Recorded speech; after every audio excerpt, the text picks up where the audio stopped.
neighborhood. It's a two-story house with the water up to the second story, and my neighborhood was destroyed in a flood, similar to what happened here with Harvey.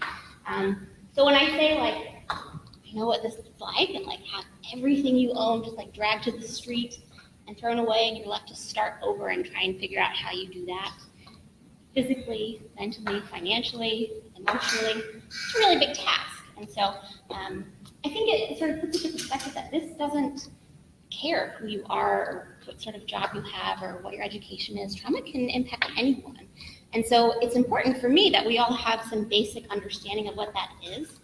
What I know about trauma work is that the more information I feel like people have, the better they're able to respond and support people around them. So what I'd really like to do today is talk pretty basically about what trauma is, how does it happen, what makes something, I'm going to use the word normal response. I don't mean that in a, like there's normal and non-normal, but in a normal response, and it's something that we would consider more disordered, like PTSD or something like that we would see. So what is it? We see things like exposure to, that's one of the big caveats of trauma, what makes something traumatic or not. We have either actual or threatened, so it doesn't actually have to happen, but it can be very seriously threatened. Injury, death, sexual assault, or violence. So you can either experience it yourself, you could witness it, you could learn about it, third party, like sort of secondhand, or it's like continued repeated response to something that has gone over. Maybe think of something more like an abusive relationship or something like that that's kind of ongoing for a long time, child abuse or something like that. So there's a really broad term, right? We tend to see some pretty common responses to them. I don't think that any of these will surprise you. Things like thinking about it a lot, recurrent thoughts, feeling like you're driving down the road and all of a sudden you're reliving or thinking about either the trauma itself or things that you're dealing with as a response. We see a lot of sleep disturbances come up with trauma, whether that's a nightmare or not being able to sleep at all, stuff like that. What else do we see? We see flashbacks, so you're kind of, it almost feels like you're coming out of your body and back into that moment. And it's a very real experience for people who are having a flashback. Distress to things that represent trauma. So when it rains, my mom is always like, oh God, it's gonna like, right? So things that even just represent that experience.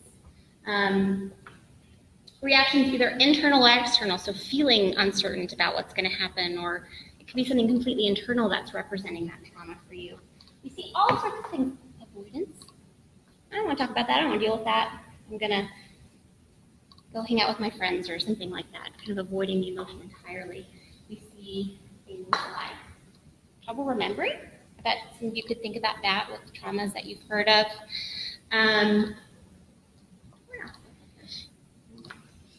not enjoying this remote very much. Losing interest in things, kind of wanting to socially isolate, take some time to be alone, or remove themselves from social relationships. Guilt and shame we're going to talk about in just a moment here. We see increased irritability in response to a trauma. People kind of feel like they're on edge a little bit in reaction to that. Do any of these things surprise you, or like, how does that even like make sense here? If you look at it, most of the time they seem pretty understandable if you think about someone who's just been through something pretty traumatic. Yeah? Anything seem like unclear or something that surprises you in any way? Cool. That's what we're going for. So when we see in the US, we have, this is just the United States, the prevalence of trauma exposure, and we see it's pretty high. Things like loss or bereavement, violence, abuse of various kinds, community violence. So when we think about things that are happening on the news and those things are in our community, that's not news, that's community violence, and we're exposed to that, and we could possibly experience a traumatic response. Physical assault, sexual assault, all sorts of things. Natural disasters, we see that counts for about 10% of the traumatic exposures that happen in the United States. So something like a flood would count towards that. In trauma literature, there's been this like term that people throw around called little t trauma. Has anyone ever heard that term? So when you think of something that's like, unfortunately, like a woman being raped or something, many of us would say like that's a trauma, right? We would call that like a big T trauma. Sometimes when we're getting frustrated in our society, we want to say like everyone says they've been through something traumatic or there's been something that's like really impacted them.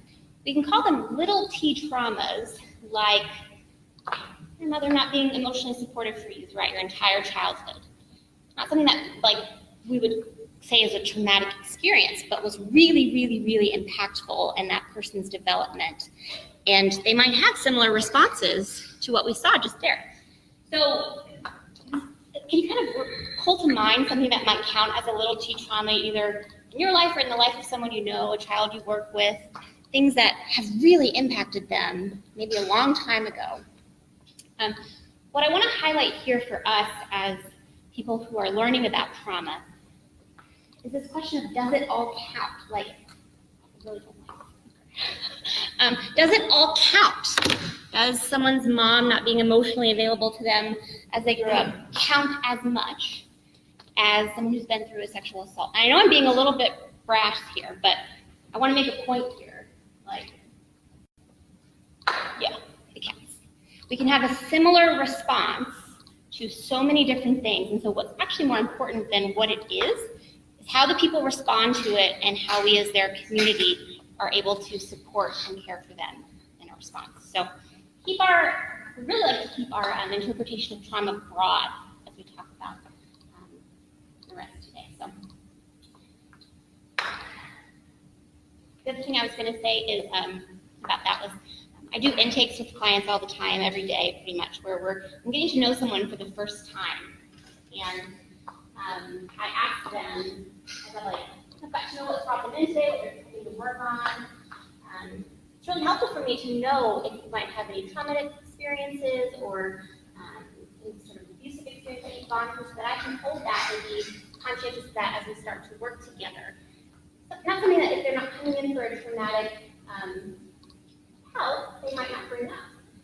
Do you know what the most common response I get to that question is? Bullying? Any other idea? Avoidance. They always ask me, well, what do you call a trauma? So we have this ingrained nature even within ourselves to deny or like minimize what is called trauma or what we're allowed to name as traumatic. So my response is, what do you call trauma? What's traumatic to you? What sort of rises to that level in your life? So we see that pervasive message of people saying, I can't call that trauma, or that shouldn't be as impactful as it was on me. And we can have a lot of power in validating that for people and saying, like, it did have a big impact in your life. So I'm going to take a step back and just kind of go back to us as humans. I think a lot of the time we forget this, that we're really like biologically driven in some ways, and trauma is one of the ways we see this come out super quickly. Our human body, at its very core, is designed to survive. It's going to do some really basic things to keep us alive, and those have a direct impact in our responses to trauma. So when we look at the immediate impact of a trauma, you are walking through the parking lot and you feel like someone's following you. Immediate response. Our sympathetic nervous system immediately responds. Sympathetic is stuff like your blood pressure, your heart rate, your gut responses. So they're not things that you like consciously control, but they immediately respond. They send blood to the parts of your body that need it, and they keep it away from like things like your hand, where if something were to happen, you would probably live, and it would stop you from bleeding out. If you've ever I've had this before, been in like a meeting and someone says something and you're like, oh, I'm in trouble. I can like feel my face like drown of blood, like you just feel that. Just me? No. Like your face just like, boom, like, and you're like, oh God. You can kind of feel it. That's actually feeling your sympathetic nervous system responding to a perceived threat, and you're trying to prepare for it. we see really chemical reactions in adrenaline and cortisol. This is interesting because adrenaline actually increases our ability to encode or remember implicit memory. So things like fear, procedural memory, what happened. Have you ever heard someone describe a car accident and they can describe it millisecond by millisecond? It's partly because of this adrenaline rush that they're having, and it allows them to encode so much more than we normally do. So interestingly enough, they're encoding more, but cortisol blocks our hippocampus, which is the part of our brain that allows us to remember. So that's interesting. We're like encoding more, but we're remembering less through this biological piece. Think about someone who's been through trauma. They can have a hard time remembering sometimes, or even like talking through in police reports when you're kind of like on the stand or something. A personal response is the most unreliable account of what happens in that event or accident or something, because we know so much interesting stuff is kind of happening in their brain. Chronic stress. So one of the other things that cortisol does is it emits enzymes essentially into our blood, where we see an increase in physical pain as that cortisol level declines. So if you're in a car accident, even if you weren't like physically hurt, the next day you could be like just like physically, oh my God, I feel like I just got like hit by a truck. Some of it might be the actual incident, but it also could just be your body regulating to that cortisol spike. I think that making it pretty clear that our body just like does some things really quickly that have a lasting impact on how we respond. Vanderpool is one of the lead trauma researchers, and he says that these are 3 really lasting ways that trauma impacts our brain. One is our threat perception is altered. So Janice said that the lights might go out in a bit. If my threat perception is altered, it might not be so easy for me to say, that's going to be fine. Or like if the lights go out, we're okay. If my threat perception is altered, I'm going to be like really responsive to that and perceive a threat when there might not be one. Our filtering system gets mixed up. Similar to that, but like when other people around me are able to really quickly move past something or stay in that moment and respond to new things pretty easily, I'm still like stuck on what happened 4 minutes ago and trying to make sense and process that. So it can kind of slow down our ability to stay in the moment.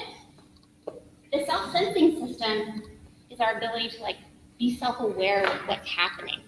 And so when that's numbed, it's protective, because sometimes after a trauma, those are really hard, overwhelming, undesirable things to have. And so our body naturally self-numbs to help keep us safe from them. We might joke about it, we might not think about it at all, we might avoid it entirely. And that's a pretty long-term response to the way your brain is thinking about it. One of my favorite ways, like one of my favorite facts about trauma. It's really sad, I shouldn't say that, but it's really interesting. A lot of times we'll hear people talk about guilt after trauma. I'm working with a couple clients right now who guilt about the traumatic experience they've been through is a primary, like, reoccurring thought for them. Okay? You'll hear things like, I could have left 2 minutes later and not been in that car accident. I should have swerved the car that way instead of this way. Similar things. So there's a study that we've done a couple years ago that assessed women who had been through sexual assaults. And most of us would agree that that's not their fault. They have no guilt in that experience. But we see an overwhelming number of those survivors experiencing guilt for that. I could have, I should have. What do you think how do you make sense of that? Like, how do you make sense of it?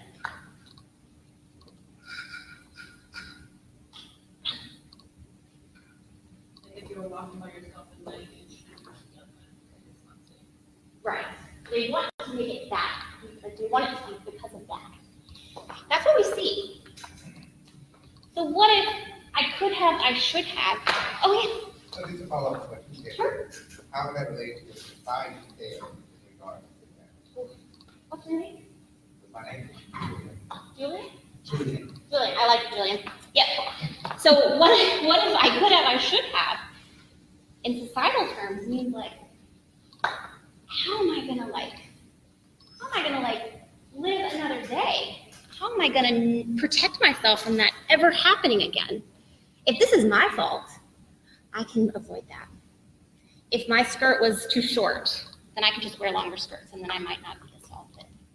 If I could just not walk down that alley, then it would be my fault, and that's something I can control.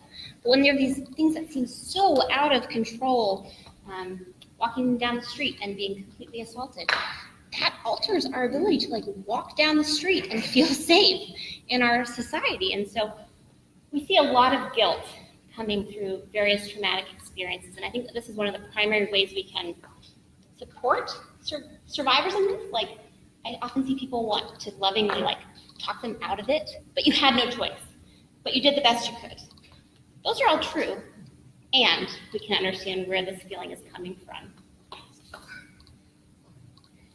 So we've talked about the common responses to trauma.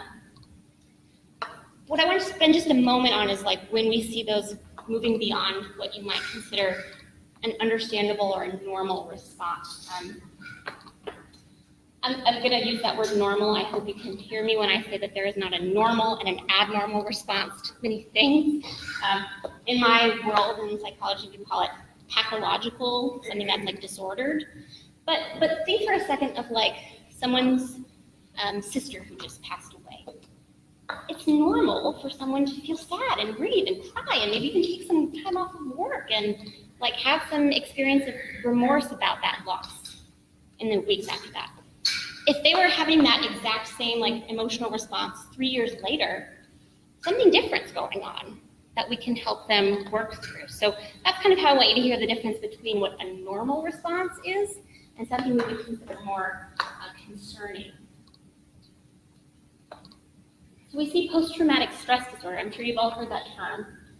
I also see it thrown around a whole heck of a lot. Yeah, you see it thrown around? So I'm going to sort of make a point here and show you some similar slides to what we've looked at before. Post-traumatic stress disorder, how I, as a doctor, when someone comes into my office, how I would diagnose them with PTSD, is those same categories of trauma, same ones we talked about before, actual or perceived threats to your safety. You see these same responses, except for now we're calling them symptoms. Same responses, but now we use the word symptoms. What we're actually looking for in something that's true PTSD is more of a timeline effect, more of a lasting impact. So it's not what they're doing, but when or how long they're sitting in that space of traumatic response. So actually PTSD requires that person have had a negative impact in their ability to function, like work functioning, social functioning, emotional functioning. It has to go on for over a month to even be considered PTSD. That's important, right? So it allows us to give people some space to have a normal response. I think this one's interesting. I just want to point on it really briefly. Delayed expression is a really common experience in trauma. Elizabeth and I were just talking about a delayed expression case a few days ago, right?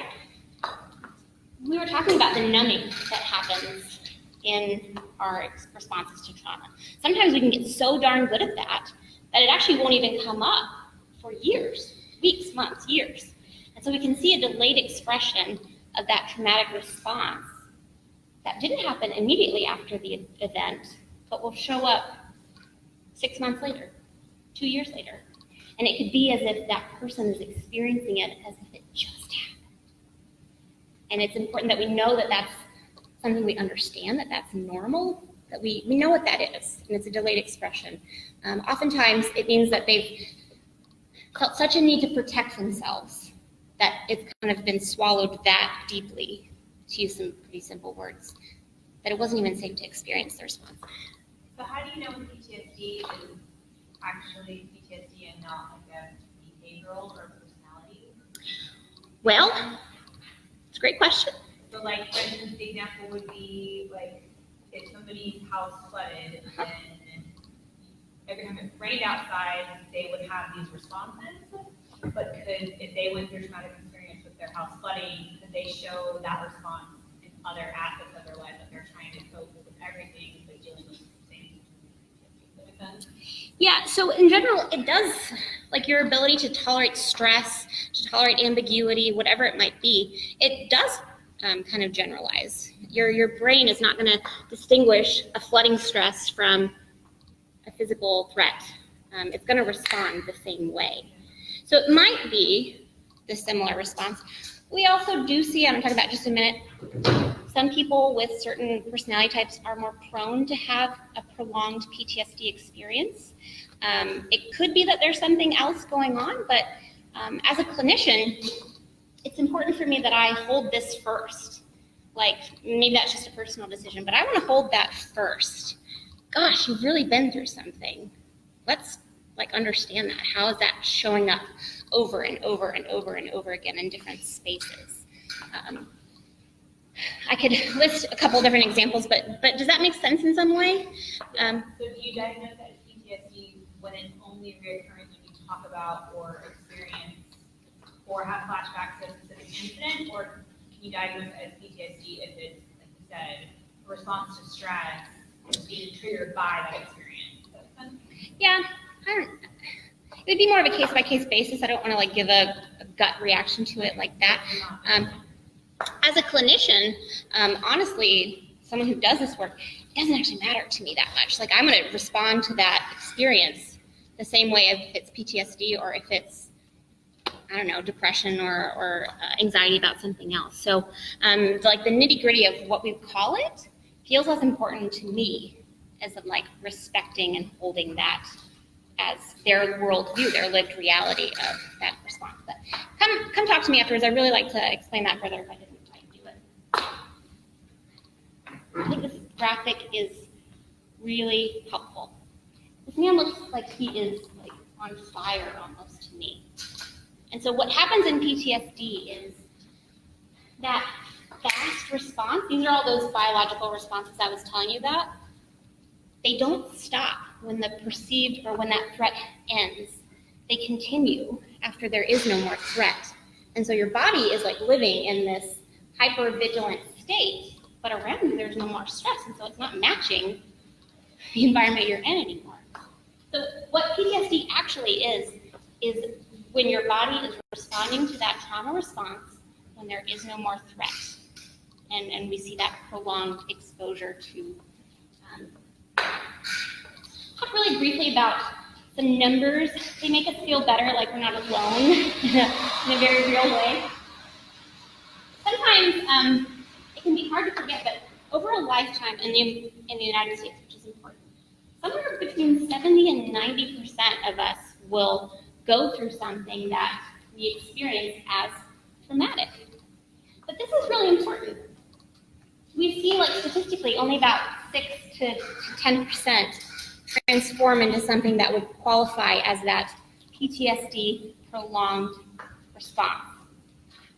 Interestingly enough, women are 2 times more likely than men to hold that experience in a prolonged traumatic response. I'll let you guess why or make some interpretations about that, but we see it pretty consistently across the world. What we don't see consistently across the world is that PTSD diagnosis. These over here, this one right here is America. This one's the United Kingdom. Something interesting is certainly happening in our society that is contributing to us and our responses to traumatic events. So I just thought that was interesting as I was looking for fun graphics. It's really hard to see. Yeah. What's the difference between the blue and the orange? So traumatic experiences, PTSD diagnoses. Sorry, thank you for asking that. I'm really glad you did. The top ones are USA, UK, Germany, Germany, and one's the Italy. next to Italy. Yeah. So we see something really different about how people are internalizing that.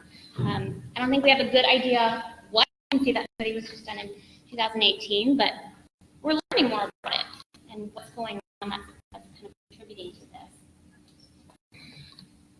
What I'd like to focus on, also kind of considering that question of nitty-gritty diagnosing, is acute stress. This is a diagnosis that clinicians, mental health clinicians, and medical daughters have same symptoms, same exposure to, but the duration is 3 days to 1 month following that traumatic event. And I would say that a large majority of the people who go through something traumatic fall into this if we were looking and being respectful or like hearing what they're going through. Most of the time when someone comes to my office right after a traumatic event, this is what we're doing. Certainly, if you remember, I can't kind of call it PTSD yet. We're not at a 3-month mark, 1 to 3 months. So this one is actually more applicable to most people. We see this one develop a lot more after interpersonal traumatic events. So interpersonal violence, physical shooting, sexual assault, something like that, where your sense of safety with people around you is immediately threatened and you have a pretty fast response to it. Make sense? One of the other things that stops, so acute stress sometimes will turn into PTSD, but not always, right? Some things that buffer against a traumatic, prolonged exposure are some pretty simple things. Personality traits. Is that person prone to anxiety? Are they prone to hypervigilance around things? Sometimes we are. Do they have overall mental wellness? Are they likely to seek or ask for help when they need it?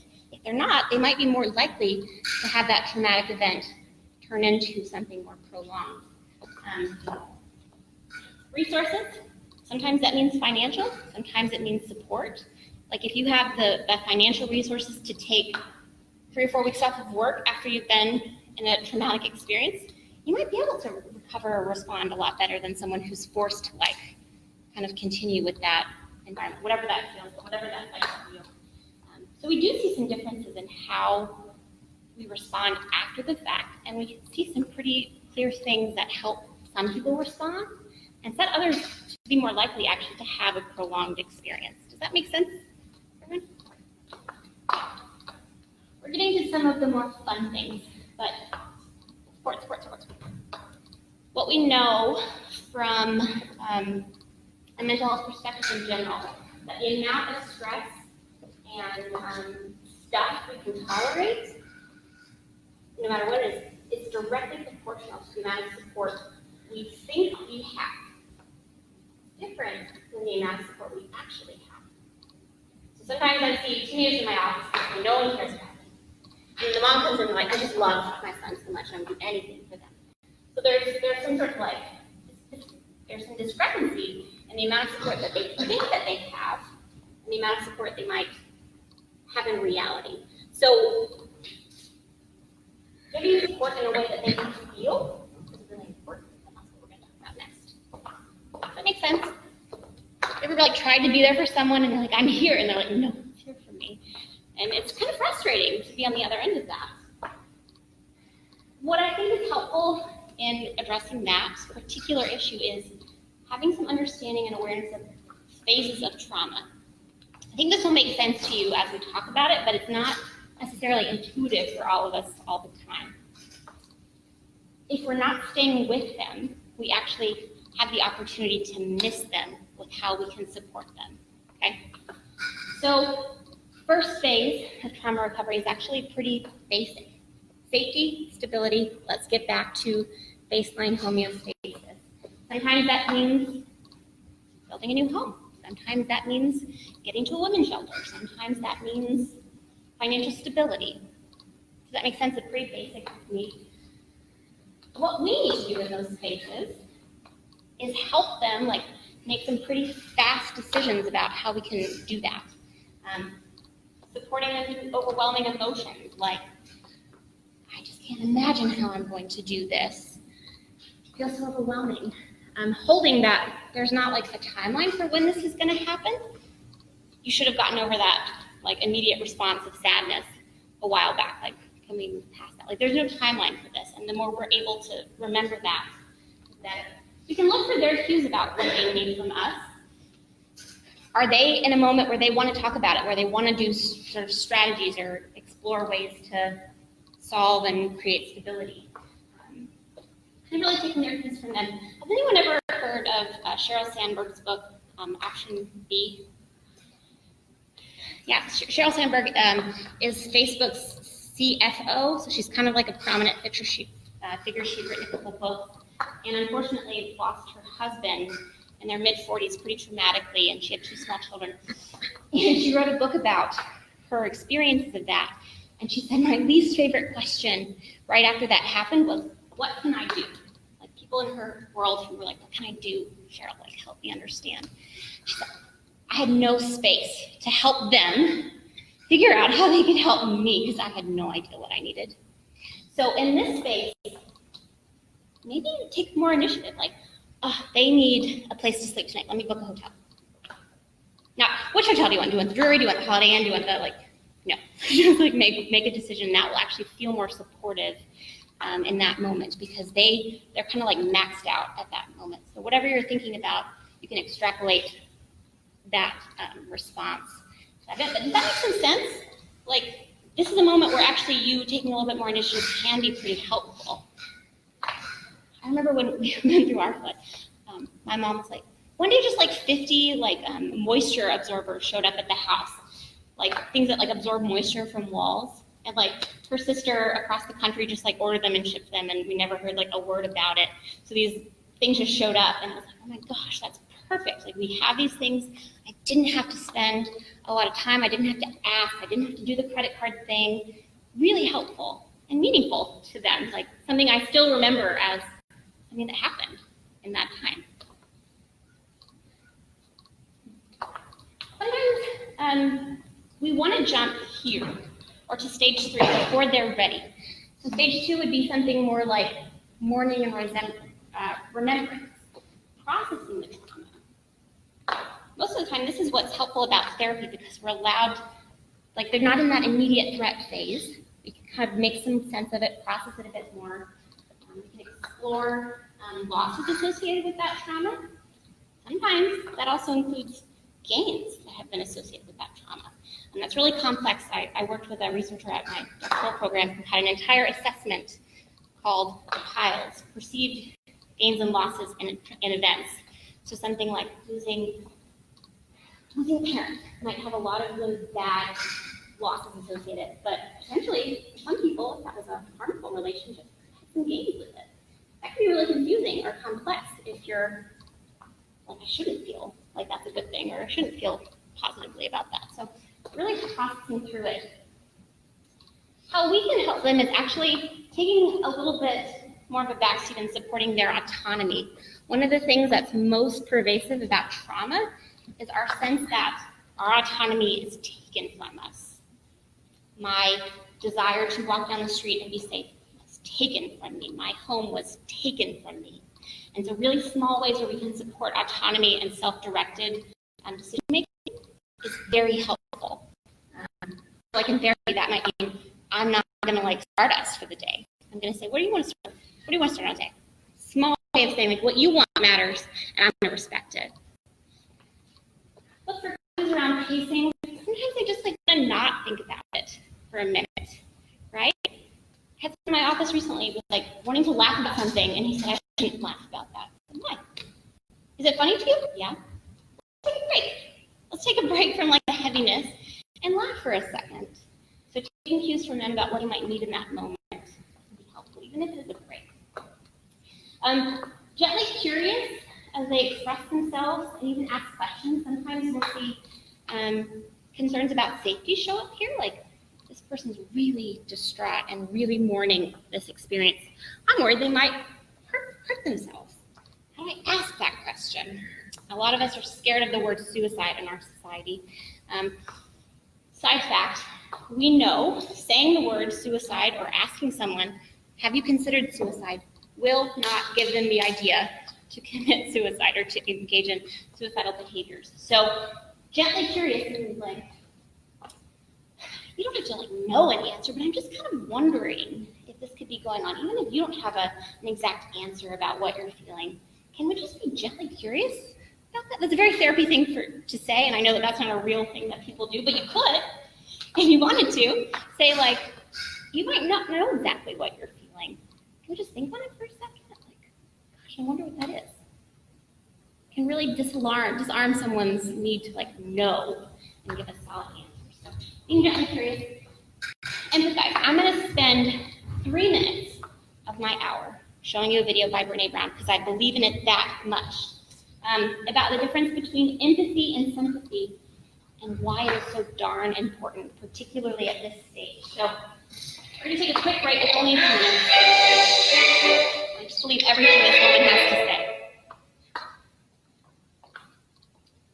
So what is empathy, and why is it very different than sympathy? Empathy fuels connection. Sympathy drives disconnection.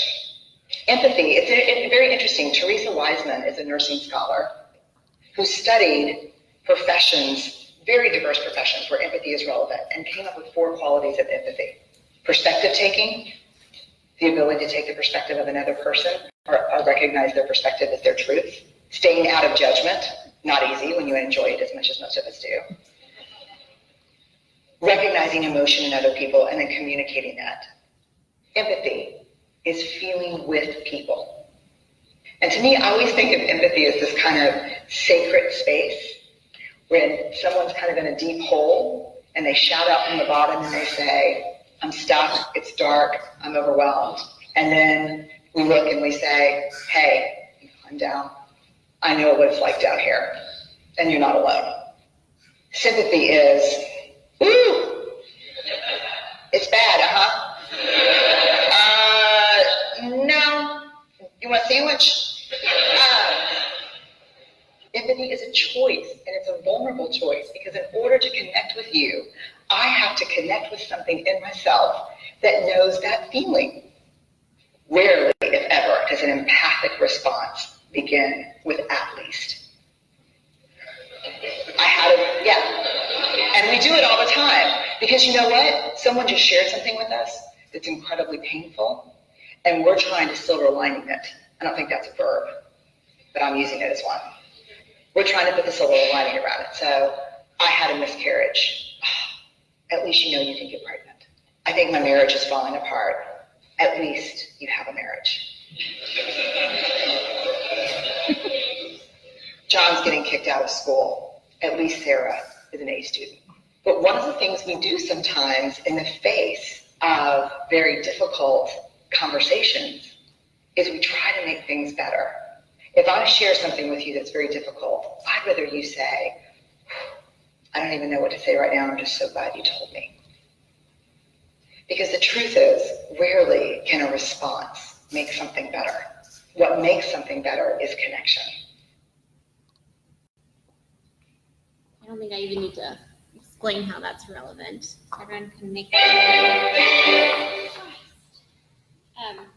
Super important, particularly in that mourning remembrance phase and moving forward. But I think it's funny how she plays with that sound. Like, it's bad, do you want a sandwich? Like, something that's in our society we do. We bring food. We try and silver lining it. And I think it's a subtle nod to how we can actually drive connection rather than some sort of superficial sympathetic response. So I love that. That's Brene Brown. You can YouTube it, sympathy versus empathy. And I watch that at least every few weeks. Reconnection and integration is kind of the final step of what we call trauma recovery. But it's okay, I've found stabilization and sort of safety. I've mourned that loss. What is my life now? Who am I after this event? Who am I as a sexual assault survivor? What does that mean about me and my world, right? So they're looking for the future, toward the future, and trying to make sense of who they are, how they're going to do that, how their relationships might be fundamentally changed because of that. That's a pretty big step. This can take a long time. Maybe some people never even finish that stage, and that's perfectly fine. What we can do as supporters is just encourage that process. We can remind them that self-compassion and patience are important messages to give ourselves. We can allow them to do that. We can work to gain awareness and that our blind spots and biases. So if religion is something that you connect with, well, if they would just turn this to God, they'd be able to make sense of it.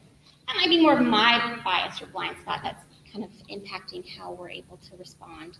So we can kind of just keep an eye on that. Give them time while being consistent. This is a big thing. I don't know if anyone here experienced the flood, but what I remember was, I wasn't there, but the day or two after it happened, there were 20 people at my parents' house helping them clean up. 4 weeks later, no one. So it's not only like the immediate response, but how consistent are you in supporting them? That's well intended and it's all really appreciated, but the consistency is an important way that we can support people in their trauma response. Like, I'm thinking about you a year and a half later on an anniversary of someone's loss. Did I remember? Did I reach out to you without you having to remind me? Subtle, small ways that we can support people. I haven't acknowledged it, but listen has been on here every single time, because just like do it, it's a good thing to do. If you're not sure if you're listening very well, you can Google active listening and learn. It'll blow your mind on how much you didn't know about how hard listening is. It's a really fun skill. When we think about healing from trauma, I think it's important that we remember that healing doesn't mean we've moved on, that it never existed, that we're over it.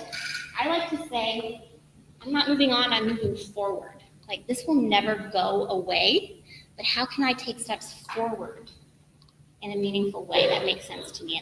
And so that might mean that they're really changed from this experience, and we can help support and understand. So I'm going to talk for the last bit of time that we have about wellness.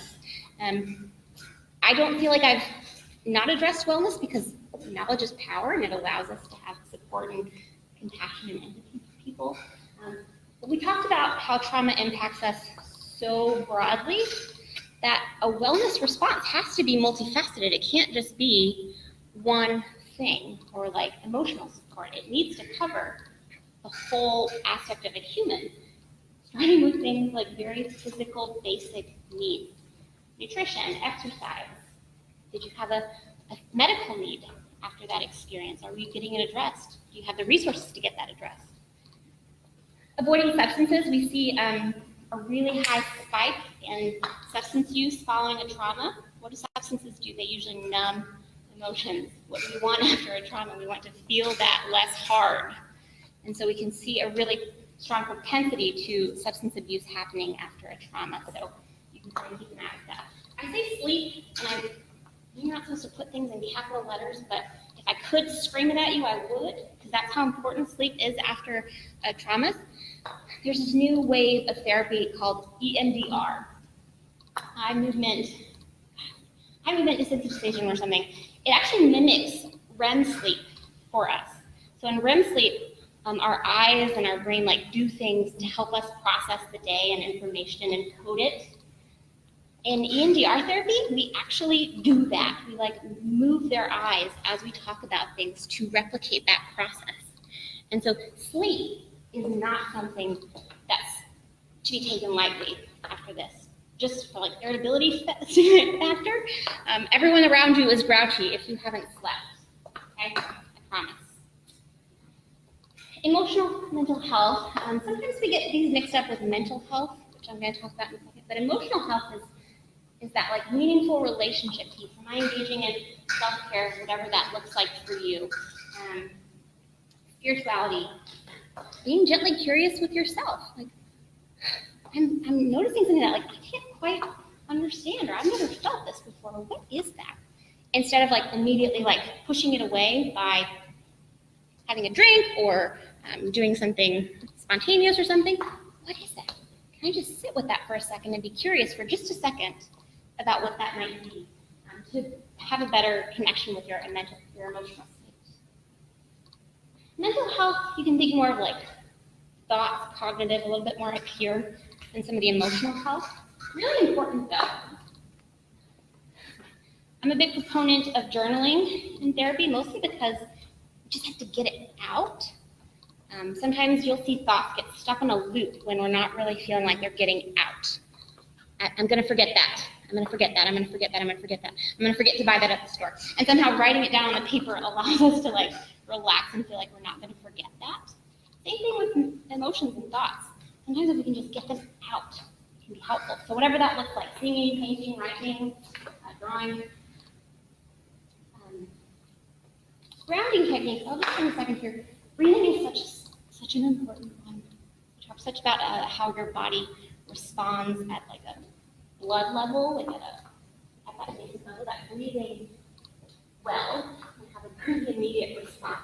If you slow down your breathing, when you're like hyperventilating or really taking shallow deep breaths, you slow down your breathing, your heart has no choice but to slow down with it. And that can be a really nice way to help someone quickly calm down from that like emotional state. I do balloons because you can actually like have someone to like purse your lips like you're blowing a balloon. It stimulates a different part of our diaphragm that allows us to actually have like productive breath. Counting out breath can be helpful. Mindfulness is one that I'm a big fan of. This is like a word like meditation or something like that. What I love about it is it allows us to be gently, it teaches us to be passive observers of our thoughts. A thought that the world is unsafe, for instance, is a big thought. I can just be a passive observer of that. I don't have to accept it and internalize it. So mindfulness allows us to have thoughts, acknowledge them, and let them move on.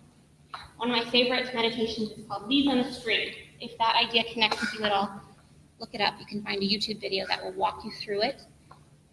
Super helpful for me. I love it. Called Leaves on a Stream. Leaves on a Stream. That's why there's a stream here. Leaves on a Stream. It's so amazing to sort of teach you that basic principle of mindfulness.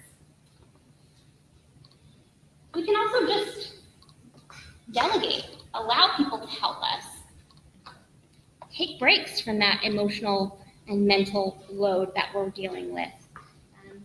We want to avoid making big decisions after a traumatic experience. Oftentimes they're reactive rather than responsive to whatever we might need or sort of driven by something else. So those are some ideas you can use to support your mental health. And then when it feels like you might need more, whether that's a symptom or like response part, like a really overwhelming symptom response, it could be either that or the prolonged exposure, that prolonged timeline of these symptoms. It's a good time to reach out because we do have tools and techniques in therapy that are designed to help you make sense of that process, move forward, not on, forward. Yes. The last thing I was going to say is when we think about this, keep in mind the stages of trauma.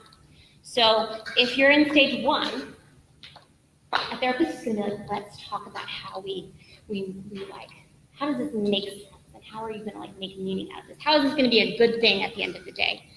Not helpful, right? Like, I'll use again my example of my family. Like my mom remodeled the kitchen. It's really beautiful. Saying like we are going to get to remodel that kitchen the next day is a mismatch of where the mental health support can be. So keep that in mind that therapy is the same way. You would need to match the therapy that you're getting with the stage of trauma response that you're in. Super important. That's kind of the crux of what I want to talk about. Just sort of communicating the message that we don't heal in isolation, but we heal with community.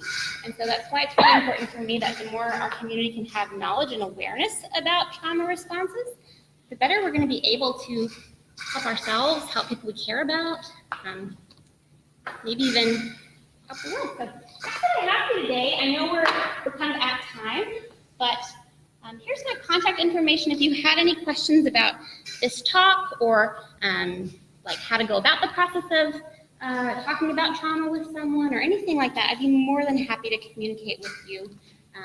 I'm also going to hang out. If you have any questions or particular curiosity, I'd be really happy to engage with you about that. And just thank you for being here and learning more about this so that you can help yourself and help others around you. Thanks.